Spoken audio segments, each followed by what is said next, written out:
Hello everyone, कैसे हैं आप सब लोग। आई होप सब आप अच्छे होंगे और आपकी पढ़ाई भी अच्छी चल रही होगी। सो आज हम स्टार्ट करने वाले हैं पदार्थ विज्ञान का 8th चैप्टर जो कि है समवाय। और ज़्यादा इंपॉर्टेंट तो नहीं है, पर हाँ आपका 5 मार्क्स का क्वेश्चन यहाँ से आ सकता है।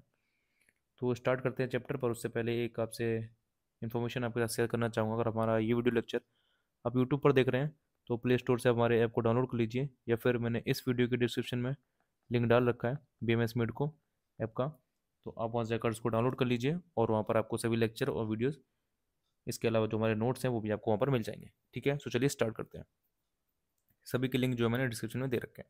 तो सबसे पहले हम बात करते हैं इसकी इंट्रोडक्शन की। तो पिछली क्लास में हमने पढ़ा था कि जो हमारे द्रव्य हैं, अलग अलग आचार्यों ने, अलग अलग संहिताओं ने, शास्त्रों ने बताए हैं अपनी सीरीज प्रायोरिटी के अकॉर्डिंग। तो वैसे दर्शन ने उसको किसको माना है? 7 पदार्थों में से छठा पदार्थ इसको माना है। और उन्होंने क्या बताया है कि जो हमारा संबंध है, मतलब जो हमारे रिलेशन होते हैं, वो कैसे होते हैं? 2 प्रकार के होते हैं, एक नित्य और एक अनित्य। अब इसको हम ऐसे कोरिलेट कर सकते हैं कि लाइक नित्य हमारा क्या होगा? Permanent relationship.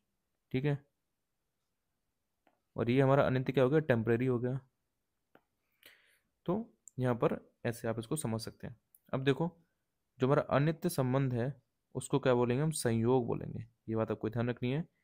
जो हमारा परमानेंट मतलब कि टेम्परेरी रिलेशन है वो हमारा संयोग है। और जो आपका नित्य संबंध है वो हमारा क्या कहलाता है? समवाय कहलाता है। ये आपको टर्मिनोलॉजी याद रखनी है कि जो नित्य होगा, जहाँ पर नित्य वर्ड आ रहा है वो हमारा क्या है? समवाय है। समवाय बोले तो एक तरीके से आप बोल सकते हो कि ऐसा संबंध है जिसमें एक पदार्थ दूसरे पदार्थ का नहीं रह सकता। अगर हम एक को अलग करेंगे तो दूसरा भी अलग हो जाएगा। एक दूसरे के ऊपर ही दोनों का अस्तित्व टिका हुआ है। ठीक है, अब यहाँ पर देखो इतना अच्छा एग्जाम्पल दिया हुआ है हमारा।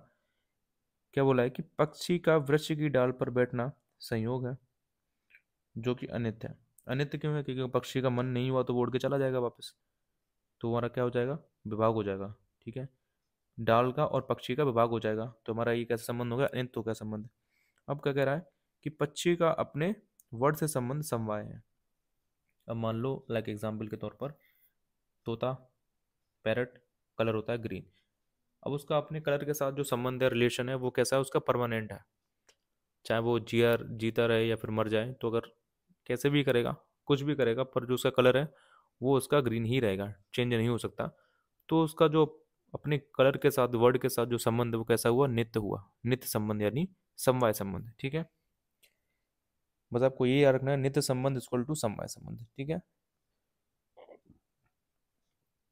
इसके बाद आता है समवाय संबंध। समवाय शब्द की व्युत्पत्ति कैसे होती है? तो बस केवल रट्टा मारना है, सम प्लस अव प्लस ई प्लस अच। ठीक है, मीनिंग इसका क्या होता है? अर्थ, मिलाप या फिर सम्मिश्रण। टर्मिनोलॉजी है, बस याद करनी है।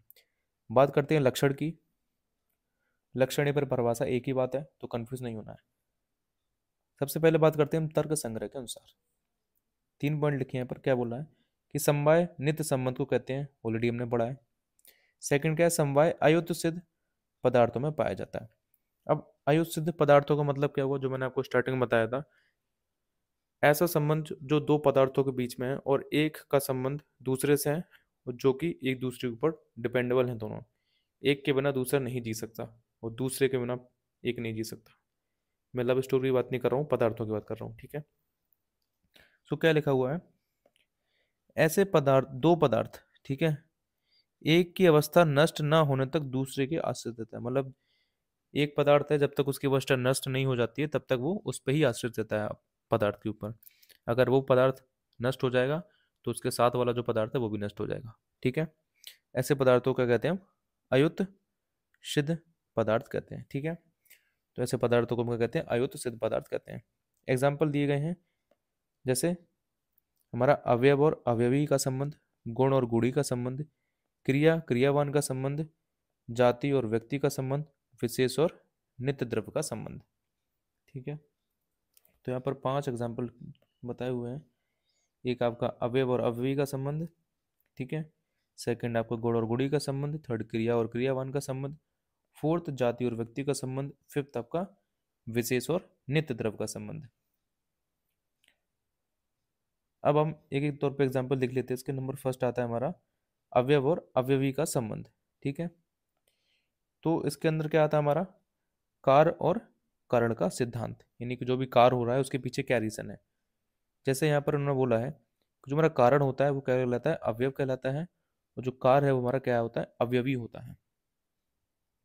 एग्जाम्पल दिया गया है, जैसे हमारा धागा है अवयव और वस्त्र है अवयवी, दोनों को अलग नहीं किया जा सकता, अगर कर दिया तो क्या होगा, अस्तित्व नष्ट हो जाएगा किसका, वस्त्र का। अब कह रहे हैं कि हमारा धागा है, ठीक है, धागे से ही मिलके उसके संयोग से धागों का आपस में संयोग होता है, उससे क्या बनता है, वस्त्र बनता है। अब मान लो को अपने धागे ही हटा दिए, सब उनका संबंध ही नहीं हुआ, उल्टा सीधा बस ऐसे ही जोड़ दिया, तो क्या वस्त्र बनेगा, नहीं बनेगा। और क्या होगा, वस्त्र का अस्तित्व ही नहीं रह जाएगा। मान लो वस्त्र में से आपने धागे हटा दिए तो फिर क्या ही मतलब हुआ, तो कपड़े थोड़ी ना कहलाएंगे। तो क्या हो जाएगा कि जो वस्त्र है उसका अस्तित्व ही नहीं रहेगा अगर धागों को हटा देंगे। तो इस तरीके का जो संबंध होता है वो किसके अंदर आता है, अवयव और अवयवी के अंदर। ठीक है।